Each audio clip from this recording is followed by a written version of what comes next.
আমরা দেখতে পাচ্ছি মহান আল্লাহর অশেষ নিয়ামতে তার দেয়া তৌফিকে প্রতিদিন সকাল 9টার অফিস 8:55 জনাব তারেক রহমান অফিসে উপস্থিত হয়ে এই মেসেজটা দিতে চাচ্ছেন যে কোনো অনিয়মকে প্রশ্রয় দেওয়া হবে না। তেমনিভাবে যেরকম তিনি প্রতিজ্ঞা করেছিলেন ন্যায় পরায়ণতার ভিত্তিতে এই দেশকে গঠন করা হবে, তেমনিভাবে তিনি দেখছেন না কে কোন মার্কায় ভোট দিল, কোন সেন্টারে কত ভোট আসলো, এটা দেখা হচ্ছে না। দেখা হচ্ছে বাংলাদেশের নাগরিককে কে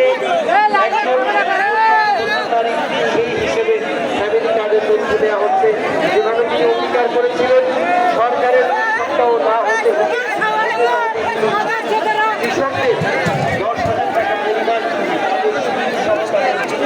ঘোষণা দিয়েছেন, সেটা বাস্তবায়ন হতে যাচ্ছে।